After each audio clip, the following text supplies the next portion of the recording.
ito yung treasure site digging spot ni Katiets, okay? So dito kayo ay mamamangha kung paano nila binaba yung almost 40 feet na yung lalim nito, okay? Kayo ay mamamangha kung paano nila ito inaakyat, binababa. Okay, so ganito yung paraan ng paghuhukay ni Katiets dito. So panoorin nyo itong video Katiets hanggang sa dulo dahil dito ay kayo ay mamamangha dito sa kanilang treasure site. Okay, so dito napakalakas na ng aura doon sa ilalim. Yan o, para ng electric fan.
Okay, so ngayon isang napakagandang episode yung inyong matutunghayan ngayon mga Katiets tungkol sa Yamashita Treasure na digging site, okay?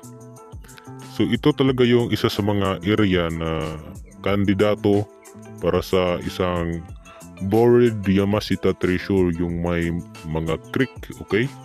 Kasi yan yung isa sa mga inilagay sa mga mapa, okay? Yung creek. So ito na yung digging spot ni Katiets. So dito ay yung lalim nito ay ngayon ay 40 feet na ito, okay? Nung nakaraang araw ito ay 30 plus. So ngayon 40 feet na Katiets. So dito ay napakalalim na nito. So dito sa pagbaba nila kayo ay mamamangha Katiets dahil dito wala silang hagdanan na ginawa, wala ding support dito sa mga gilid, pero yung ginamit lang nila dito is lubid, okay? So lubid and then may kawayan, okay? So dito yung idea ng paghukay dito. So ito ay pwede lamang doon sa mga may lakas ng loob na magtrabaho sa ganitong klaseng trabaho Katiets, ano? Pero kung wala kang lakas ng loob na bumaba, aakyat, okay? So hindi mo talaga ito pwedeng gawin, okay? Pero silang Katiets na nagtatrabaho nito ay ito na talaga yung kanilang ginagawa, okay? So may karanasan na sila nito, so hindi na sila takot, okay? So kung baga para lang nagte-training ng sundalo Katiets, okay? So dito parang kung ikaw ay bababa, gamit ka ng lubid, kapit sa kulubid, then dun sa kawayan, then pag aakyat naman lubid pa rin, okay? So para lang nagte-training ng isang sundalo Katiets. Pero ito ay napakagandang training kasi pwede tayo dito maka-jackpot, di ba? So okay, so dito ay napakalalim na nito. So ito yung binabaklas nila sa ilalim, yan ay kabir, okay? Panglimang kabir na ito Katiets. So ito yung kabir na binabaklas nila is 4. So panglima na yun ngayon. Yung mga kabir na binabaklas nila ay napakakapal. Yung kapal niya ay umaabot ng 1 meter, yung iba 2 meter. So napakakapal Katiets. Tapos yung kanyang karakteristik o kanyang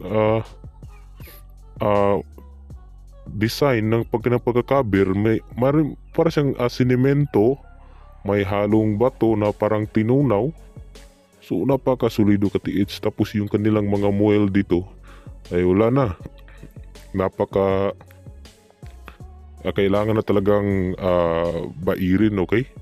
Kasi napakasulido na kanilang binabaklas. So yung makikita natin ngayon yan ay bato. So meron niyang dalawang bato na malaki. Okay, so ngayon ay binaba yung locator.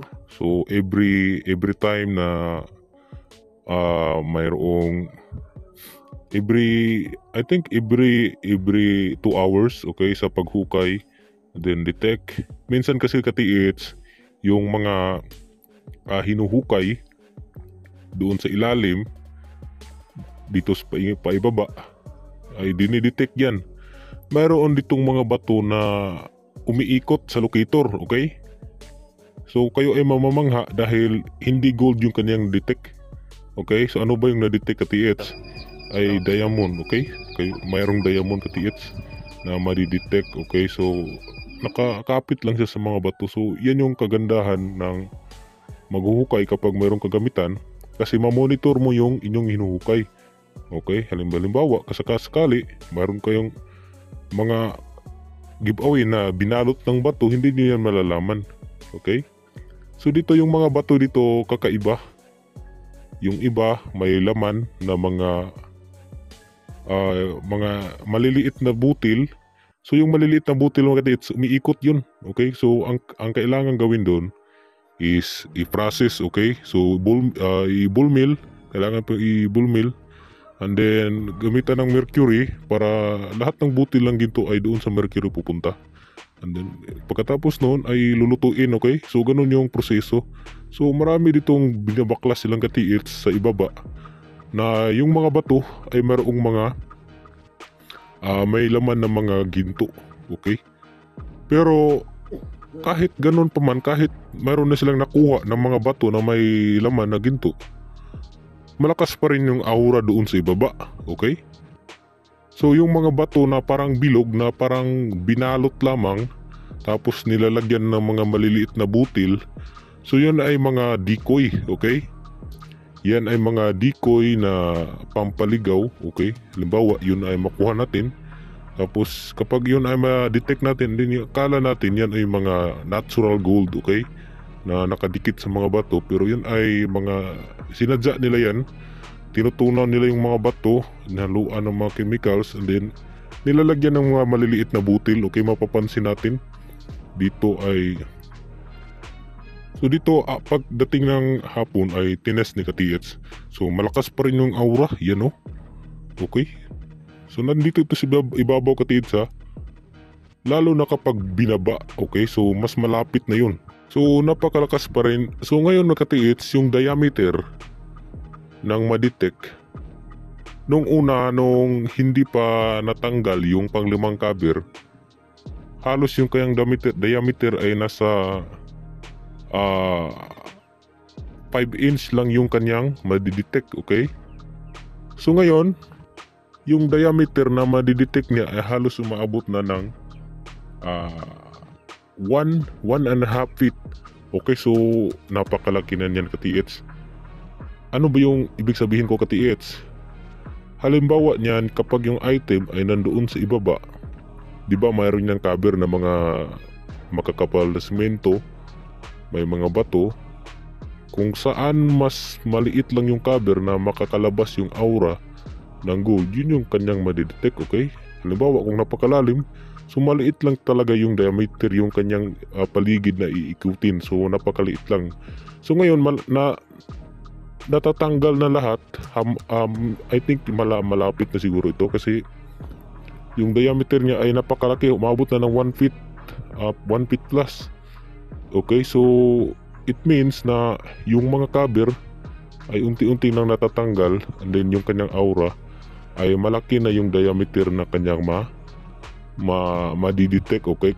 Dito sa left side madidetect na niya, dito sa right side madidetect na niya. Halos yung itong butas side by side meron na siyang madetect, okay? So ganun kaganda.